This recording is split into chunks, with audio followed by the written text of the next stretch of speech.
I'm Ajaypal sir from Ekano Senior Secondary School, Bani. Now we start the next concept of class 6, subject science. Next we start this concept. Okay, yesterday we discussed about the motions in cockroach. हम पढ़ा था कि तिलचट्टा जो होता है वो अपनी motion कैसे करता है. उससे पहले हमने ये पढ़ा था कि कोई जो केचुआ और गेंगा जो होता है वो कैसे मोशन करता है. तो आज हम पढ़ेंगे कि पक्षी के अंदर कैसे गति होती है. क्रियाकलाप 8. पक्षी हवा में उड़ते हैं तथा भूमि पर चलते हैं. बतख तथा हंस जैसे कुछ पक्षी जल में तैरते भी हैं. पक्षी इसलिए उड़ पाते हैं क्योंकि उनका शरीर उड़ने के लिए अनुकूलित होता है. उनकी अस्थियों में वायु प्रकोष्ठ होते हैं जिनके कारण उनकी अस्थियां हल्की परंतु मजबूत होती हैं. पशुपाद की अस्थियां चलने तथा बैठने के लिए अनुकूलित होती हैं. अब देखो उनकी जो हड्डियां होती हैं वो बहुत ही अंदर से खोखली होती हैं बट मजबूत होती हैं जो उनको उड़ने में मदद करती है और हल्की होती है, तो इसलिए वो अपनी बॉडी के साथ उड़ सकते हैं. पिछले जो पैर की अस्थियां होती हैं उनको चलने और बैठने में मदद करती हैं. अगर पाद की अस्थियां रूपांतरित होकर पक्षी के पंख बनाती हैं. कंधे की अस्थियां मजबूत होती हैं. वक्ष की अस्थियां उड़ने वाले पेशों को जकड़े रखने के लिए विशेष रूप से रूपांतरित होती हैं. तो उन्होंने बोला जो अगले वाले उनके पैर नहीं होते और वही उनके पंखों का काम करते हैं तथा पंखों को ऊपर नीचे करने में सहायक होती हैं. मछली. कागज की एक नाव बनाकर इसे पानी पर इस प्रकार रखिए, इसका नुकीला भाग आगे की ओर रहे और इसे धीरे से धक्का दीजिए. क्या आप जल पर आगे की ओर तेजी से आती है? क्या जल पर आगे की ओर तेजी से वो बोट आगे जाती है? अब नाव को दोनों हिस्सों से पकड़कर इस प्रकार धक्का दीजिए कि वह चौड़ी ओर से जल में जाए. क्या आप इस प्रकार नाव जल में सरलता से चल सकती है? नहीं चलेगी. ओके, जो तीखा वाला हिस्सा होता है वही पानी के अंदर आगे की तरफ गति करता है. क्या आपने ध्यान दिया है कि नाव की आकृति काफी समय तक मछली जैसी है. मछली का सिर तथा पूंछ उसके मध्य भाग से पतला तथा नुकीला होता है. शरीर पर ऐसी आकृति धारा रेखिया कहलाती है जो पानी को चीरने में मदद करती है. इसकी विशेष आकृति के कारण जल धीरे धीरे बाहर निकल जाता है और मछली जल में सरलता से तैर सकती है. मछली का कंकाल दृढ़ पेशियों से ढका रहता है.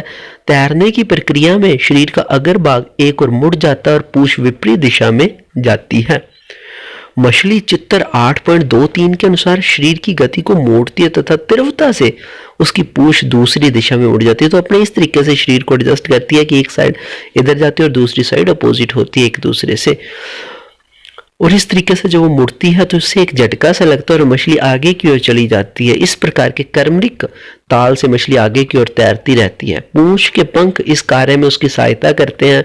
मछली के शरीर पर और भी पंख होते हैं जो तैरते समय जल में संतुलित बनाए रखने तथा दिशा निर्धारण में सहायता करते हैं.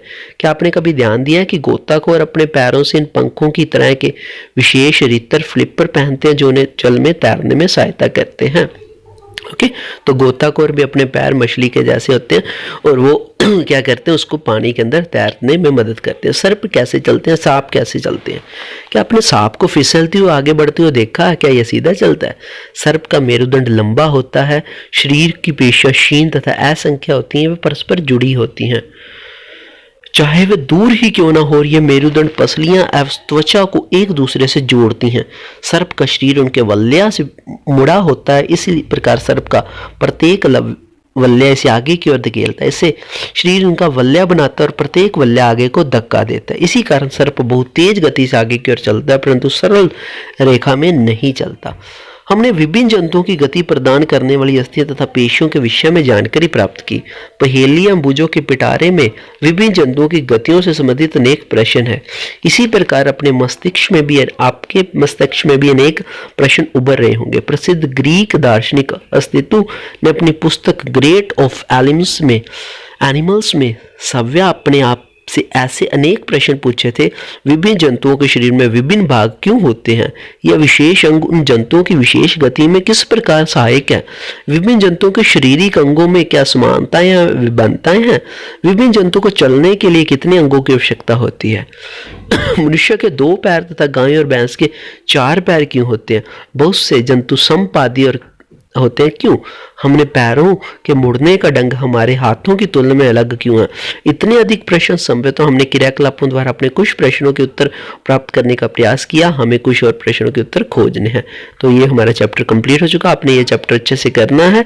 ओके, तो कल हम इसके नेक्स्ट क्वेश्चन आंसर डिस्कशन करेंगे। तो I hope you understand this concept. Take care, stay home, stay safe, bye.